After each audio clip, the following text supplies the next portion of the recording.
Hey, good evening, guys and gals. This is Brad Varnell of the Slight Edge Living YouTube channel.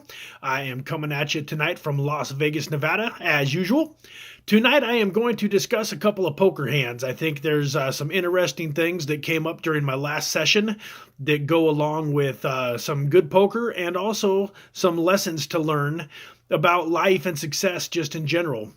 So let's dive right into it. I was playing some 1-3 no limit hold'em a couple of nights ago, and I was playing at the Orleans Hotel and Casino here in Las Vegas, which is kind of a locals place, more locals than tourists.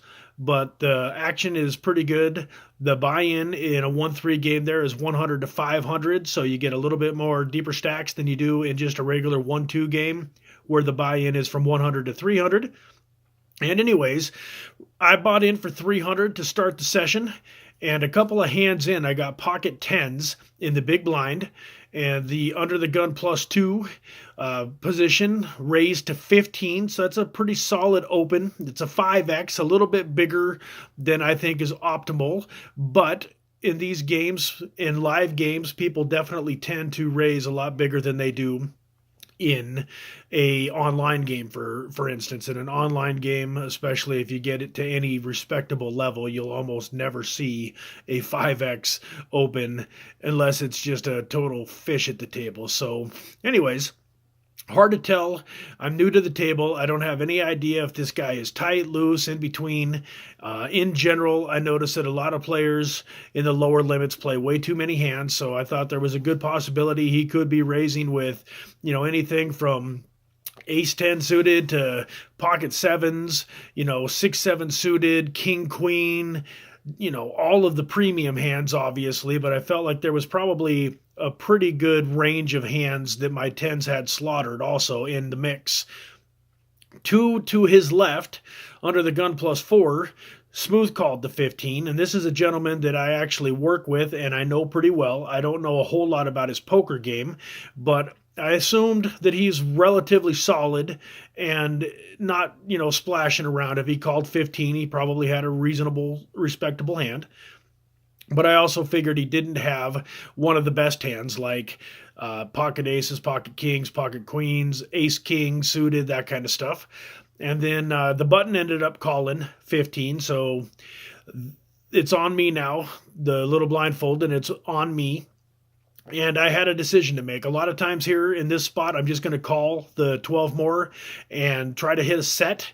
But lately, I've been trying to add some aggression to my game, 3-bet with some hands and do some squeezing in some positions where I think it's profitable. And so I decided to take the aggressive line, and I 3-bet to 80. Pot size 3-bet here would have been to 75, so I made it slightly bigger.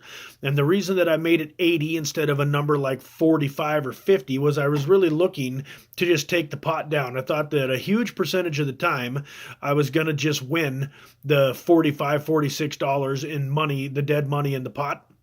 And if one of the players decided to just smooth call the 80, I still had a lot of good options depending on the flop, probably had the best hand, and so on and so forth. I also thought that a good reason to 3-bet here was to kind of cultivate an aggressive image. A lot of times when I first sit down at a table, I like to let people know that I can't be run over and cultivate an aggressive image so that I hopefully get paid off on some of my premium hands down the road.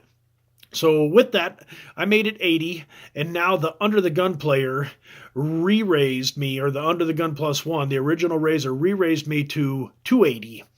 And right here's where I'm going to pause and talk about point number 1, or success tip number 1. In poker and in life, you should have a plan for the next 2 or 3 moves ahead. Just like in chess, a good chess player might look at the next 1 or 2 moves, where a grandmaster chess player is looking at the next 5 or 10 or 15 moves. In poker, I see a lot of people that make a play and then they have no idea how to react to what their opponent does. And so in poker and in life, it's very important to know what your plan is depending on what your opponent does.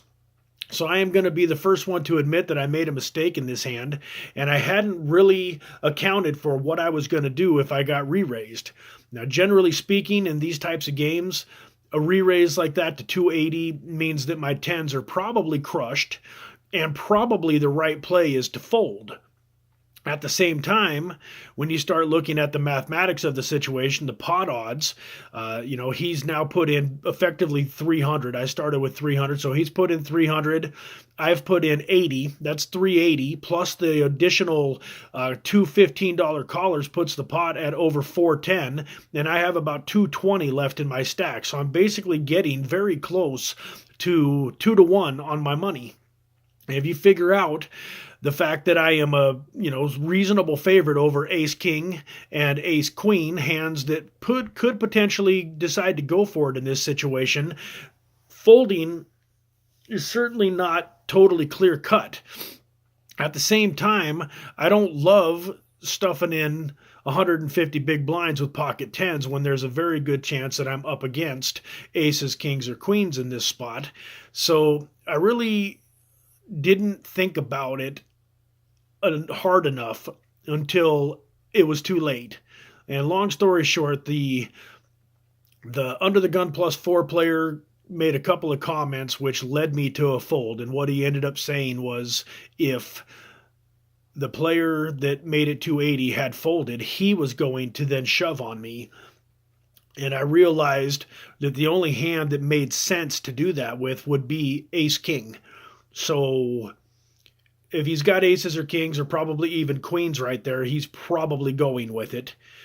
And, well, he's definitely going with aces or kings, and he might most likely probably go with queens, although there's some possibility that maybe he could lay down queens.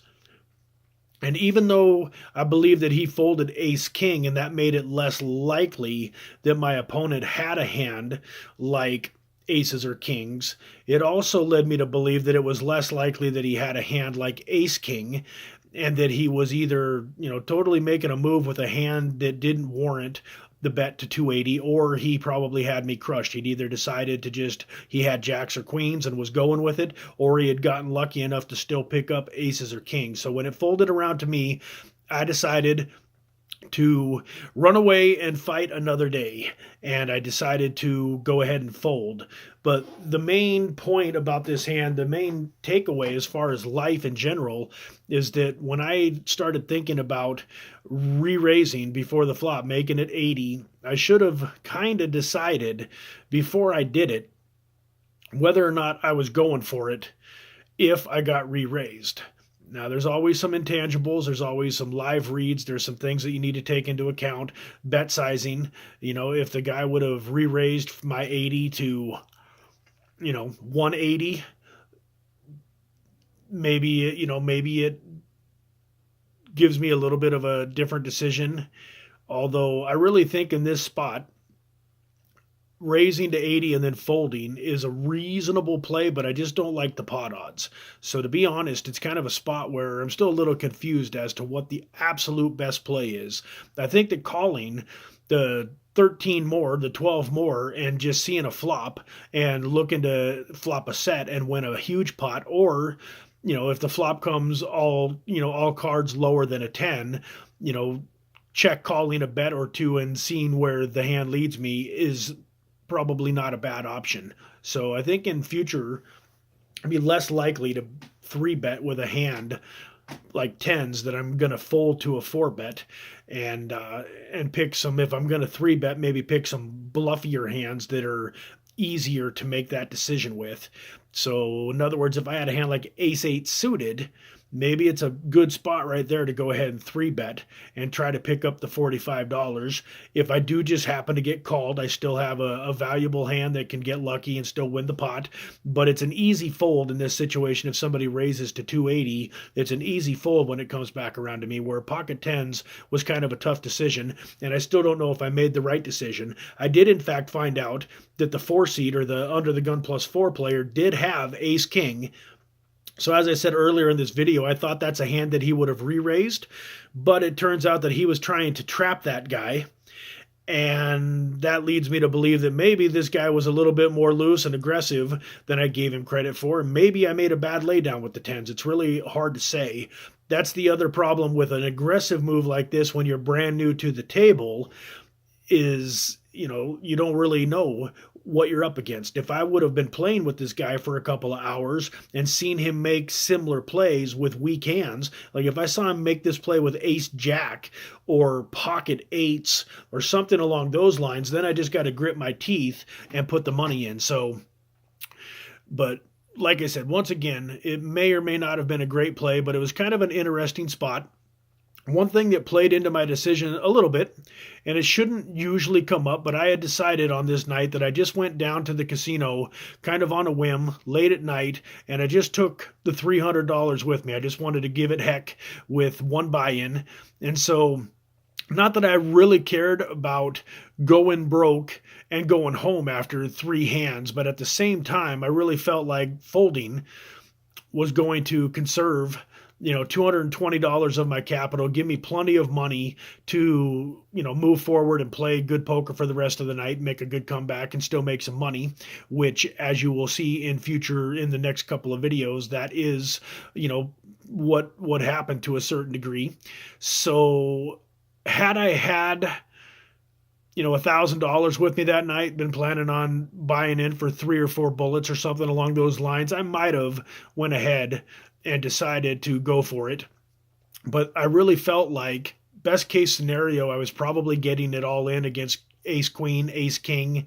I thought it was very unlikely that I was going to be ever getting it all in against a hand that I had dominated like pocket eights.